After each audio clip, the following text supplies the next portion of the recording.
안녕하세요, 여러분. 오늘은 우리 일상 깊숙이 들어온 배달 서비스에 대한 이야기를 해볼까 합니다. 특히 배달의 민족에서 운영하는 배민플러스라는 서비스 말이죠. 저도 처음에는 그냥 배달비 무료네 정도로만 생각했습니다. 그런데 이 서비스를 둘러싼 여러 사람들의 이야기를 듣다 보니 생각보다 훨씬 복잡한 구조라는 걸 알게 됐어요.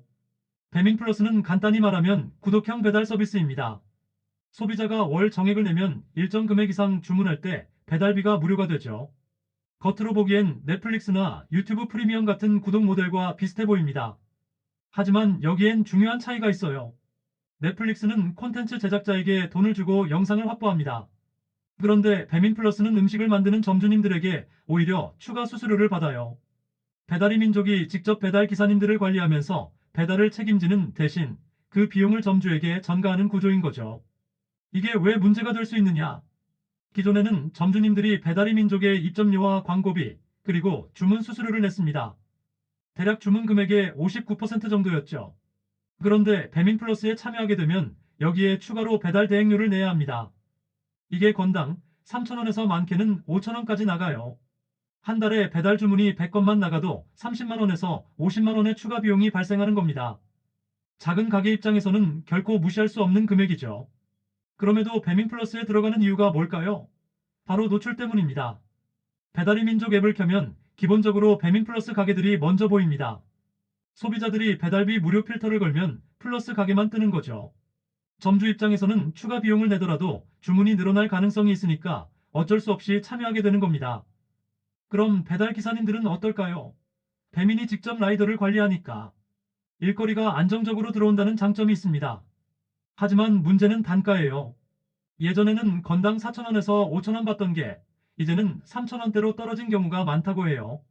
물량은 많아졌지만 수익은 오히려 줄어든 거죠.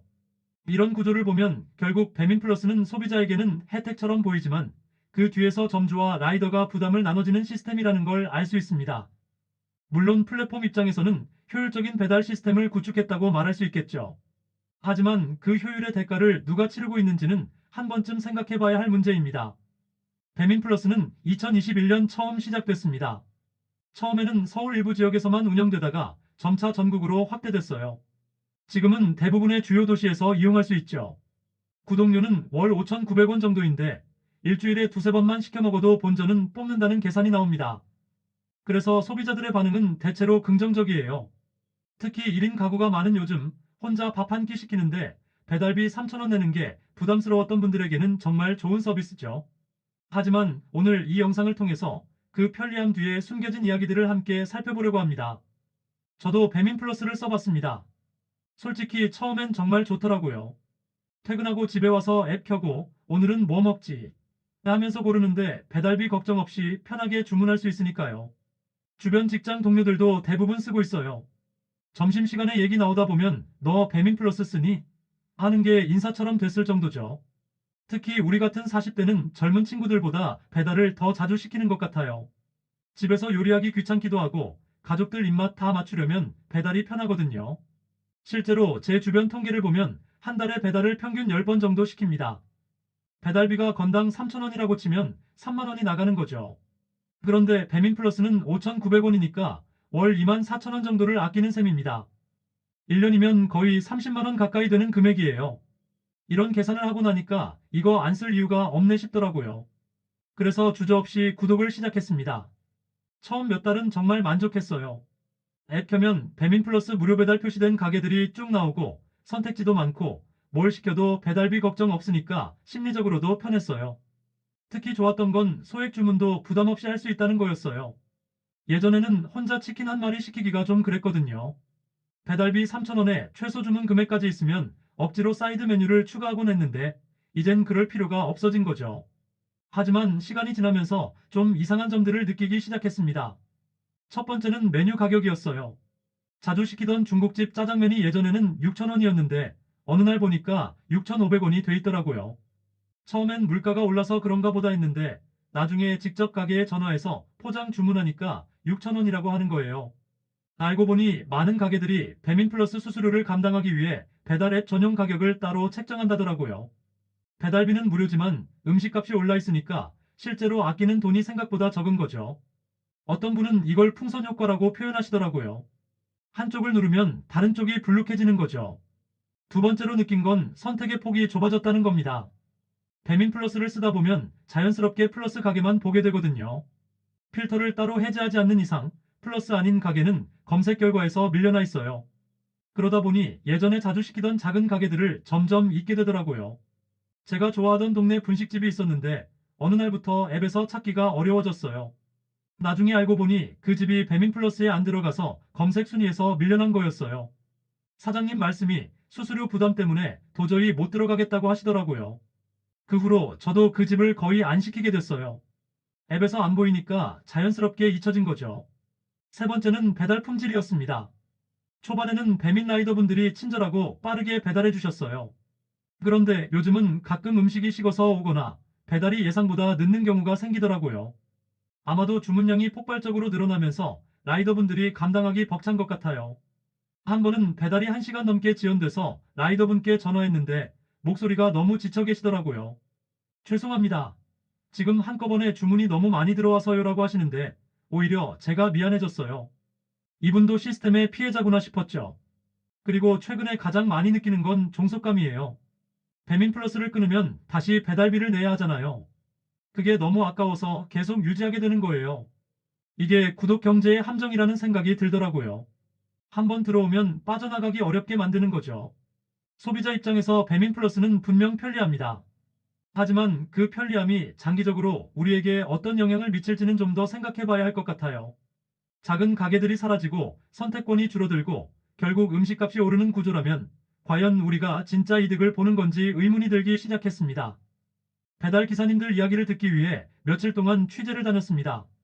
그 중에서 김모 씨라는 분을 만났는데 이분은 배달 일을 한 지 3년 정도 됐다고 하시더라고요.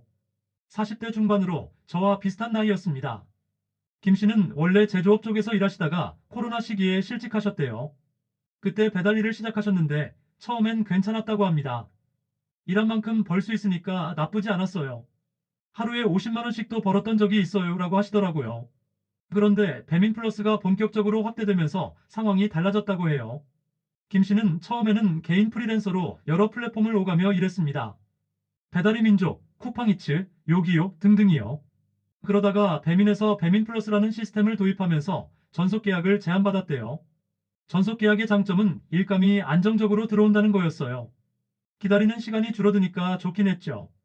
배달 끝나면 바로 다음 주문이 들어오고 그게 반복되니까 효율은 좋았어요 라고 하시더라고요. 하지만 문제는 단가였습니다. 예전에는 거리에 따라 건당 4,000원에서 6,000원까지 받았는데 배민 플러스 지사에 들어오니까 평균 3,000원에서 3,500원으로 떨어졌다고 해요. 회사 측에서는 대신 물량이 많아지니까 전체 수입은 비슷할 거예요 라고 했는데 실제로는 그렇지 않았어요. 왜냐하면 배민 플러스는 지역 기반 시스템이거든요. 예전에는 멀리 있는 주문도 받을 수 있었는데 이제는 정해진 구역 안에서만 배달하게 돼요. 그러다 보니 단거리 배달만 반복되는 거죠. 김 씨는 거리가 짧으니까 체력적으로는 덜 힘들긴 한데 시간당 수입으로 따지면 오히려 줄었어요 라고 말했습니다. 더 큰 문제는 노동 강도였어요. 물량이 늘어나니까 쉴 틈이 없다는 거예요. 예전에는 한 건 배달하고 커피 한 잔 마실 시간이라도 있었는데 지금은 배달 끝나자마자 다음 주문이 떨어져요. 점심시간이나 저녁시간에는 정말 정신없어요. 김 씨의 하루 일과를 들어보니 정말 빡빡하더라고요. 오전 11시부터 오후 2시까지가 첫 번째 피크타임, 그리고 오후 5시부터 8시까지가 두 번째 피크타임이래요. 이 시간대에는 거의 쉬지 않고 배달을 한다고 해요. 한 시간에 평균 3, 4건 정도 하는데 많을 때는 5, 6건도 해요. 그럼 한 건당 10분도 안 되는 거예요. 안전 문제도 심각했습니다. 김 씨는 작년에 오토바이 사고를 한 번 당했대요. 빨리빨리 하다 보니까 주의가 흐트러질 때가 있어요. 그날도 시간에 쫓겨서 급하게 가다가 차랑 부딪혔어요. 다행히 큰 부상은 없었는데 오토바이가 많이 망가져서 수리비가 200만 원 넘게 나왔어요.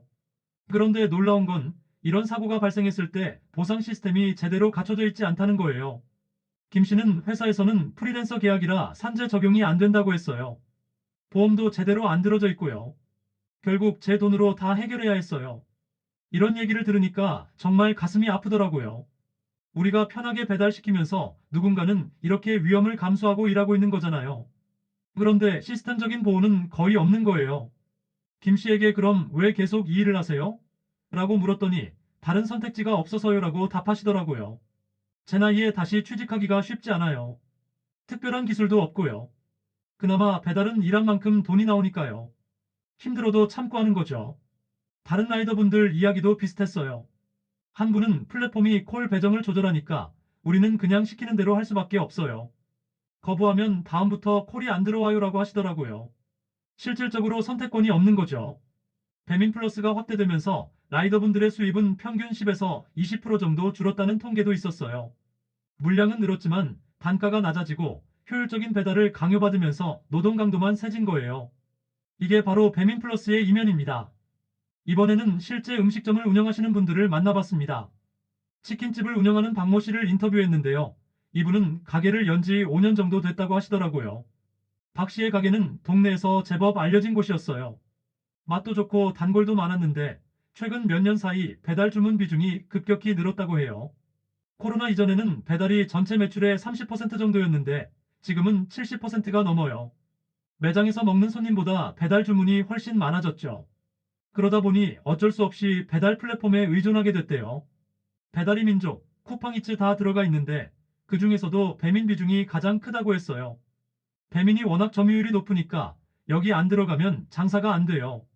처음에 배민 플러스 제안을 받았을 때는 고민이 많았다고 해요. 추가 수수료가 만만치 않았거든요. 건당 3,000원에서 4,000원씩 내야 하는데 우리 치킨이 평균 2만 원이거든요. 그럼 수수료만 15에서 20%가 되는 거예요.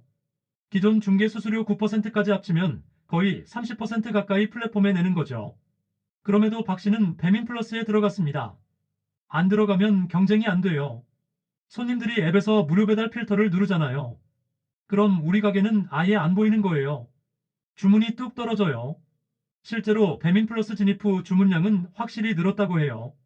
하루 평균 50건 정도 나가던 게 80건으로 늘었어요. 매출로 따지면 30에서 40% 증가한 거죠. 겉으로 보기엔 장사가 잘 되는 것 같아요. 하지만 이익은 오히려 줄었다고 합니다. 매출은 올랐는데 실제로 손에 쥐는 돈은 예전보다 적어요. 수수료가 너무 높으니까요. 게다가 주문이 늘면서 직원도 더 뽑아야 했고 재료비도 더 들어가고요. 바빠 죽겠는데 정작 남는 게 없어요. 박 씨는 계산기를 꺼내서 직접 보여주셨어요. 치킨 한 마리 팔면 원가가 대략 8,000원이에요. 여기에 인건비, 임대료, 전기세 등등 고정비를 나누면 건당 5,000원 정도 들어가요. 판매가가 2만 원이니까 이론적으로는 7,000원 남아야 하는데 여기서 수수료 6,000원을 빼면 1,000원밖에 안 남아요. 이게 무슨 장사냐고 하시더라고요. 하루에 80건 팔아봐야 순이익이 8만 원이에요. 한 달이면 240만 원 정도죠. 여기서 세금 떼고 예비비 빼면 손에 쥐는 돈이 200만 원도 안 돼요. 이렇게 바쁘게 일해서 이것밖에 못 버는 게 맞나 싶어요. 더 황당한 건 플랫폼의 갑질이었어요. 리뷰 때문에 스트레스가 장난 아니에요. 한 명이라도 별점 낮게 주면 바로 순위가 떨어져요. 그럼 주문이 확 줄어들어요. 그러니까 손님 비위 맞추느라 정신이 없어요. 음식 조금이라도 늦게 나가면 바로 항해 전화 오고 리뷰에 악플 달리고요. 박 씨는 한 번은 너무 억울한 일이 있었다고 해요. 한 손님이 치킨이 식어서 왔다고 별점 1점 줬어요. 그런데 확인해보니까 배달 시간이 1시간 넘게 걸린 거예요. 그건 우리 잘못이 아니라 배달 기사님이나 플랫폼 문제잖아요. 그래도 리뷰는 우리 가게에 남는 거예요. 억울해서 플랫폼에 항의했더니 리뷰는 손님 의견이라 저희가 관여할 수 없다고 하더라고요. 이런 식으로 스트레스가 쌓이다 보니 요즘은 장사를 접을까도 생각한대요. 5년 동안 열심히 해서 이 정도 단골 만들었는데 지금은 플랫폼이 모든 걸 좌지우지해요. 우리는 그냥 음식 만드는 기계가 된 느낌이에요. 다른 점주분들 이야기도 비슷했어요. 일식집을 하시는 분은 배민 플러스 들어가고 나서 하루 16시간씩 일하는데 실제 수입은 예전이랑 비슷해요. 이게 과연 발전인지 모르겠어요라고 하시더라고요. 한 중국집 사장님은 더 극단적이었어요. 차라리 플랫폼 없이 직접 배달하는 게 낫겠다 싶어서 자체 배달원 2명 뽑았어요. 처음엔 주문이 확 줄었는데 단골 손님들한테 전단지 돌리고 전화번호 알려주면서 조금씩 회복했어요. 지금은 배민 의존도를 50% 이하로 낮췄어요. 하지만 모든 가게가 이렇게 할 수 있는 건 아니에요. 자본과 인력이 받쳐줘야 하니까요. 작은 가게들은 어쩔 수 없이 플랫폼에 매달릴 수밖에 없는 거죠. 박 씨는 마지막으로 이렇게 말했어요. 솔직히 배민 플러스는 플랫폼한테만 좋은 시스템이에요. 소비자는 당장 편하니까 좋아하고 라이더는 일감은 많아졌지만 돈은 못 벌고 점주는 매출은 늘었는데 이익은 줄었어요. 결국 배민만 이득 보는 구조예요.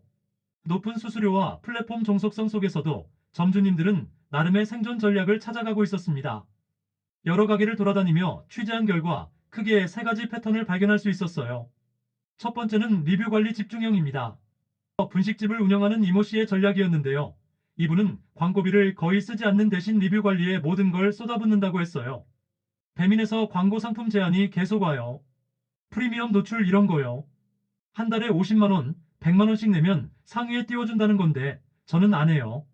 그 돈으로 차라리 음식질을 높이고 서비스를 잘하는 게 낫더라고요. 이 씨는 주문이 들어올 때마다 작은 메모를 함께 넣는다고 해요. 리뷰 남겨주시면 다음번에 서비스 드릴게요. 같은 문구와 함께 사탕이나 음료를 하나씩 넣어주는 거죠. 처음엔 귀찮았는데 리뷰가 쌓이니까 자연스럽게 노출이 올라가더라고요. 별점 4.8 이상 유지하니까 광고 안 해도 주문이 꾸준히 들어와요.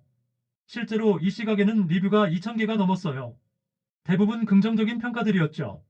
손님들이 사장님이 친절하다, 음식이 정성스럽다 이런 리뷰를 남겨주시면 그게 제일 좋은 광고예요.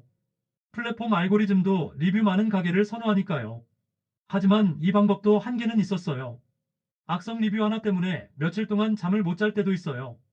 아무리 잘해도 100% 만족시킬 수는 없잖아요. 그런데 한 명이 별점 1점 주면 전체 평균이 확 떨어져요. 그게 제일 스트레스예요. 두 번째 전략은 자체 배달 시스템 구축형이었습니다. 족발집을 운영하는 최모 씨는 아예 배민 의존도를 낮추는 쪽으로 방향을 잡았다고 해요. 2년 전에 결심했어요. 플랫폼 수수료가 매출의 30%씩 나가는데 이러다간 가게가 망하겠다 싶었죠. 그래서 배달기사님 두 분을 정규직으로 뽑았어요. 최 씨의 계산은 이랬어요. 배달기사 두 명에게 월급 각각 300만 원씩 주면 한 달에 600만 원입니다. 여기에 4대 보험까지 포함하면 700만 원 정도 들어가죠. 그런데 플랫폼 수수료로 한 달에 나가던 돈이 800만 원에서 1000만 원이었다고 해요. 오히려 자체 배달이 더 경제적이더라고요. 물론 처음엔 어려움이 많았대요. 배민을 통한 주문이 확 줄었어요. 손님들 입장에서는 배민이 편하니까요. 그래서 기존 단골 손님들한테 적극적으로 홍보했어요. 저희 가게로 직접 전화 주시면 서비스 더 드릴게요라고요. 최 씨는 직접 주문하는 손님들에게 할인 쿠폰이나 보너스 메뉴를 제공했어요. 처음 주문하시면 음료 서비스, 5번 주문하시면 족발 소자 서비스 이런 식으로요. 플랫폼 수수료 안 내니까 그만큼 손님한테 돌려드릴 수 있잖아요. 6개월 정도 지나니까 자체 주문 비중이 40%까지 올라갔다고 해요. 완전히 플랫폼을 끊을 수는 없어요. 신규 고객 유입은 여전히 배민을 통해 들어오니까요. 하지만 의존도를 낮추니까 숨통이 트이는 느낌이에요. 세 번째 전략은 메뉴 차별화형이었습니다. 햄버거 가게를 하시는 정모 씨의 방식인데요. 이분은 배민에는 기본 메뉴만 올리고 특별 메뉴는 매장에서만 판매한다고 했어요. 배민으로 시키면 기본 햄버거 세트만 나가요. 그런데 매장에 오시면 한정판 스페셜 버거나 시즌 메뉴를 맛볼 수 있죠. 그걸 SNS에 올려서 홍보해요. 정 씨는 인스타그램을 적극적으로 활용했어요. 가게 계정을 만들어서 신메뉴나 특별 이벤트를 올리는 거죠. 팔로워가 5,000명 정도 되는데 이분들이 단골이에요. 매장 방문 유도하려고 인스타 팔로우 인증하면 사이드 서비스 같은 이벤트도 해요. 이런 전략의 핵심은 배민을 신규 고객 유치 창구로만 활용하고 진짜 수익은 재방문 고객에게서 얻는 거였어요. 배민으로 한번 주문한 손님이 맛있다고 느끼면 두 번째부터는 매장으로 오시거나 직접 전화 주문하시게 만드는 거죠. 하지만 이 방법도 모든 업종에 통하는 건 아니에요. 정씨처럼 특색 있는 메뉴를 개발할 수 있는 가게만 가능한 전략이니까요. 일반적인 치킨집이나 중국집은 차별화가 어렵죠. 네 번째로 만난 김모 씨는 좀 특이한 케이스였어요. 도시락 전문점을 하시는 분인데 아예 배민 플러스를 최대한 활용하는 전략을 택했다고 해요. 수수료가 높은 건 맞는데 대신 엄청난 물량을 소화할 수 있어요. 저는 회전율로 승부하는 거죠. 김 씨의 가게는 메뉴가 단순했어요. 도시락 4~5종류만 팔고 조리 시간을 최소화했죠. 한 끼에 7,000원, 8,000원씩 받는데 하루에 200개 팔아요. 매출이 150만 원 정도 나오죠. 마진은 낮지만 회전율이 높으니까 전체 수익은 괜찮다는 계산이었어요. 제가 직접 조리하고 아르바이트생 한 명만 쓰니까 인건비가 적게 들어요. 그리고 도시락은 포장이 간단해서 빨리 만들 수 있고요. 김 씨는 배민 플러스의 특성을 역이용한 거예요. 배달비 무료니까 소액 주문이 많이 들어오잖아요. 혼자 사는 직장인들이 주 고객이에요. 7,000원짜리 도시락 하나 시키는 분들이 많은데 그분들이 매일매일 시키니까 안정적이에요. 이렇게 각자의 방식으로 생존을 모색하고 있지만 공통적으로 느끼는 건 결국 플랫폼 없이는 장사가 어렵다는 거였어요. 자체 배달을 하든 리뷰 관리를 하든 메뉴를 차별화하든 여전히 배민이라는 플랫폼 안에서 움직일 수밖에 없는 구조라는 거죠. 한 점주님이 이런 말씀을 하시더라고요. 예전에는 맛있는 음식 만들면 손님이 찾아왔어요. 입소문 나면 멀리서도 왔죠. 그런데 지금은 플랫폼 알고리즘이 모든 걸 결정해요. 아무리 맛있어도 검색이 안 뜨면 존재하지 않는 가게예요. 이게 정상인가 싶어요. 배민 플러스의 등장은 단순히 하나의 서비스가 추가된 게 아니었습니다. 배달 시장 전체의 판도를 흔들어 놓은 사건이었죠. 그리고 이에 대응하는 경쟁 플랫폼들의 움직임도 빨라졌어요. 가장 먼저 반응한 곳은 쿠팡이츠였습니다. 쿠팡은 원래 로켓 배송으로 물류 인프라를 구축한 회사잖아요. 그 노하우를 배달 시장에 적용한 거죠. 쿠팡이츠는 배민플러스와 달리 구독 모델이 아니라 일정 금액 이상 주문 시 무조건 무료 배달을 제공하는 방식을 택했어요. 물류업계에서 일하는 지인한테 들은 얘기로는 쿠팡이 배달 시장에서 적자를 감수하고 있다고 해요. 시장 점유율을 높이려고 무리한 확장을 하고 있어요. 단기적으로는 손해지만 장기적으로 배민을 견제하려는 전략이죠. 실제로 쿠팡이츠는 점주들에게 수수료를 낮춰주는 프로모션을 자주 진행했어요. 한 점주님은 쿠팡이츠에서 3개월간 수수료 면제 제안이 왔어요. 물론 나중에 다시 올리겠지만 당장은 부담이 없으니까 좋죠라고 하시더라고요. 요기요도 가만히 있지 않았습니다. 요기요는 독일 기업 딜리버리 히어로 소속인데 최근 요기요 클럽이라는 구독 서비스를 시작했어요. 배민 플러스와 비슷한 모델이지만 가격은 조금 더 저렴하게 책정했죠. 하지만 시장 반응은 미지근했어요. 한 업계 관계자는 요기요는 이미 점유율에서 밀린 상태라 구독 서비스만으로 만회하기 어려워요. 소비자들이 앱을 여러 개 깔아두긴 하지만 결국 가장 익숙한 배민을 주로 쓰니까요라고 분석했어요. 이런 플랫폼 경쟁 속에서 가장 피해를 보는 건 결국 점주와 라이더들이었습니다. 플랫폼들이 서로 경쟁하면서 수수료 인하나 프로모션을 제공하는 것처럼 보이지만 그건 어디까지나 시장 점유율 싸움의 수단일 뿐이었어요. 한 배달업계 전문가와 인터뷰를 했는데 이분은 이렇게 말했어요. 지금 벌어지는 건 전형적인 플랫폼 자본주의의 문제예요. 플랫폼들은 시장을 독점하기 위해 초반에 손해를 감수하면서 점유율을 높여요. 그러다가 어느 정도 독점 지위를 확보하면 그때부터 본격적으로 수수료를 올리죠. 실제로 배달의 민족도 초창기에는 수수료가 지금보다 훨씬 낮았어요. 2010년대 중반만 해도 5% 정도였는데 지금은 평균 9%의 배민 플러스까지 포함하면 15에서 20%까지 올라간 거죠. 시장을 장악한 후에 수익을 뽑아내는 전략이에요. 점주들은 이미 플랫폼에 종속돼서 빠져나갈 수가 없고요. 더 큰 문제는 이런 구조가 건강한 경쟁을 막는다는 거예요. 작은 배달 플랫폼들은 자본력에서 밀려서 살아남을 수가 없어요. 결국 배민, 쿠팡, 요기요 같은 대형 플랫폼 몇 개만 남게 되는 거죠. 최근에는 지역 기반 배달 앱들이 생겨나고 있긴 해요. 부산에서 시작한 배달 특급, 대구의 땡겨요 같은 곳들이요. 이런 앱들은 지역 밀착형으로 운영하면서 수수료를 낮게 책정하는 걸 무기로 내세우고 있어요. 부산에서 치킨집을 하시는 한 점주님은 배달 특급은 수수료가 5%밖에 안 돼요. 배민의 절반이죠.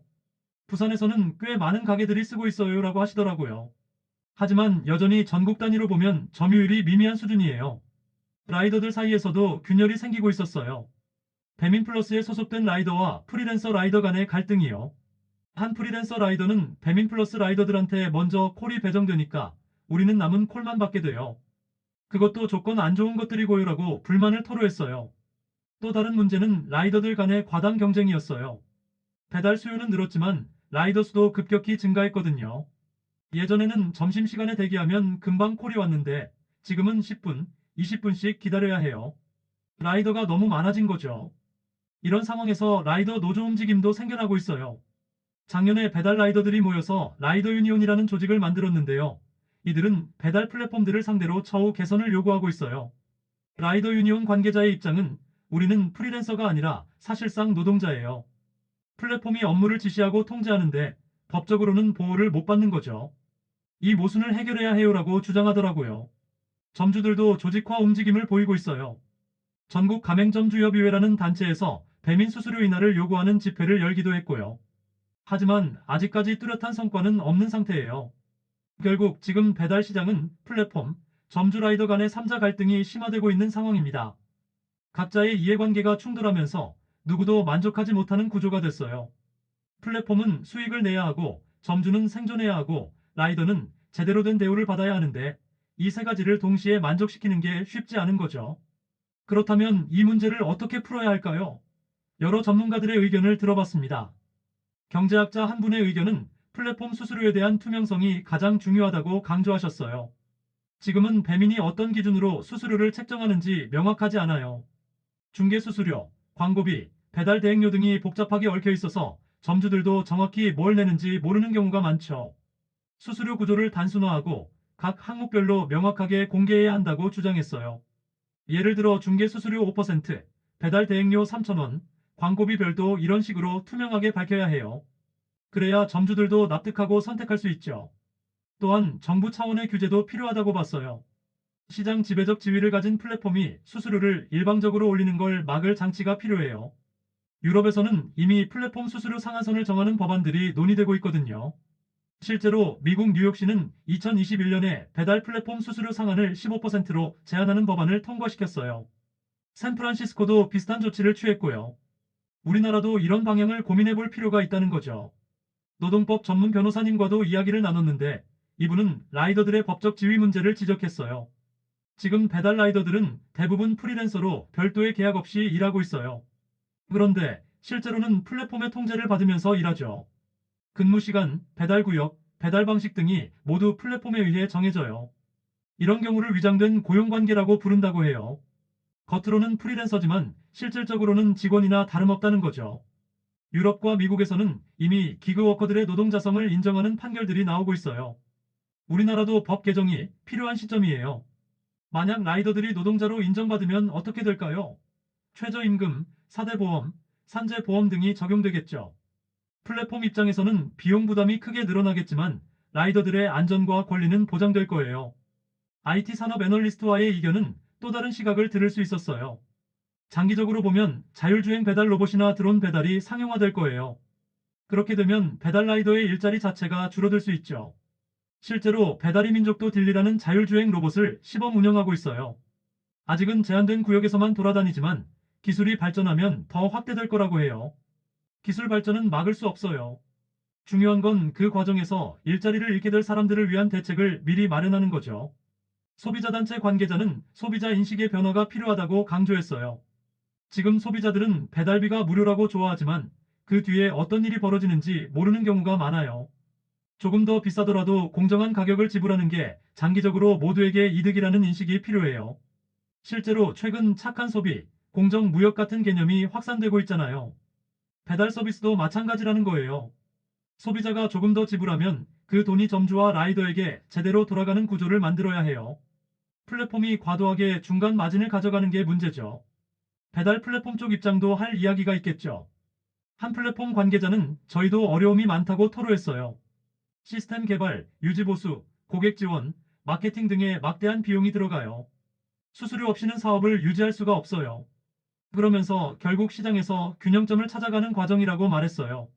수수료가 너무 높으면 점주들이 이탈하고 너무 낮으면 플랫폼이 적자를 보죠.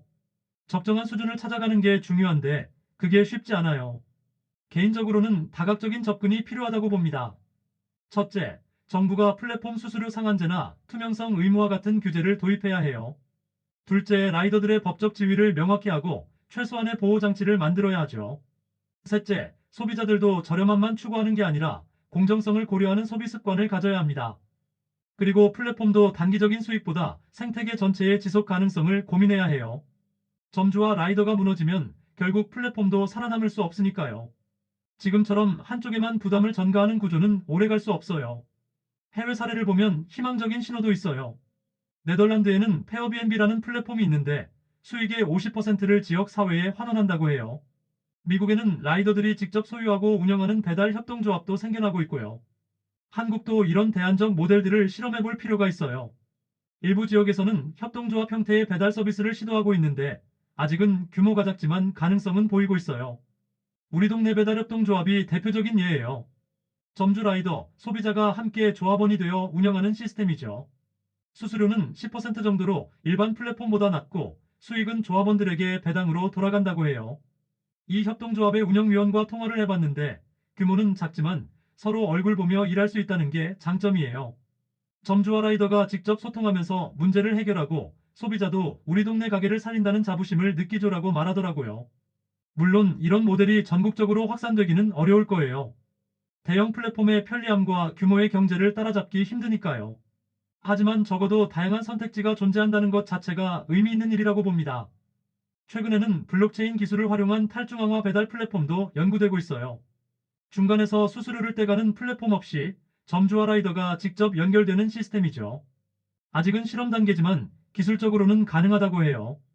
배민플러스가 우리에게 던진 질문은 단순히 배달비가 무료냐 아니냐가 아닙니다. 우리가 원하는 배달 생태계가 무엇인지, 편리함과 공정함 사이에서 어떤 균형을 찾을 것인지에 대한 근본적인 질문이에요. 저는 이 영상을 만들면서 많은 생각을 하게 됐어요. 우리가 앱 하나로 손쉽게 음식을 시키는 그 순간, 누군가는 더운 날씨에 오토바이를 타고 달리고 있고, 누군가는 좁은 주방에서 땀 흘리며 요리하고 있다는 걸 기억해야 할 것 같아요. 배민플러스는 여전히 진화하고 있습니다. 배달의 민족은 계속해서 서비스를 개선하고 있고, 점주와 라이더들도 나름의 적응 전략을 찾아가고 있죠. 그리고 소비자인 우리도 조금씩 변화하고 있어요. 중요한 건 이 과정에서 어느 한쪽만 희생하는 구조가 아니라 모두가 함께 지속 가능한 방향을 찾아가는 거라고 생각합니다. 그게 정부 규제든 자율적 개선이든 새로운 대안 모델의 등장이든 말이죠. 마지막으로 한 가지만 더 말씀드리고 싶은 게 있어요. 우리 소비자들도 조금만 더 관심을 가져주면 좋겠어요. 이 가게는 왜 배민 플러스를 안 하지? 라고 생각하기보다는 이 가게가 배민 플러스를 할 수 없는 이유가 뭘까? 라고 한 번쯤 생각해 보는 거죠. 그리고 가끔은 직접 전화로 주문해 보는 건 어떨까요? 조금 불편할 수 있지만 그 작은 실천이 동네 가게를 살리고 공정한 배달 생태계를 만드는 데 도움이 될 수 있어요. 배민 플러스로 인해 누가 웃고 누가 울었는지 이제 어느 정도 그림이 그려지시나요? 진짜 승자는 아직 정해지지 않았습니다. 그리고 그 승자가 누가 될지는 어쩌면 우리 모두의 선택에 달려 있는지도 모릅니다. 여기까지가 오늘 준비한 내용이었습니다. 배민 플러스라는 하나의 서비스를 통해 한국 배달 생태계의 복잡한 현실을 살펴봤는데요. 어떻게 보셨나요? 겉으로 보이는 편리함 뒤에 이렇게 많은 이야기들이 숨어 있다는 걸 몰랐거든요. 그리고 무엇보다 라이더님들과 점주님들의 생각을 들을 수 있어서 의미 있는 시간이었어요. 앞으로도 우리 일상 속 숨겨진 이야기들을 계속 찾아서 전해드리겠습니다. 들어주셔서 감사합니다. 구독과 좋아요, 알림 설정도 부탁드립니다. 댓글로 여러분의 생각도 남겨주시면 다음 영상 만드는데 큰 도움이 될 것 같아요. 그럼 다음 영상에서 뵙겠습니다. 감사합니다.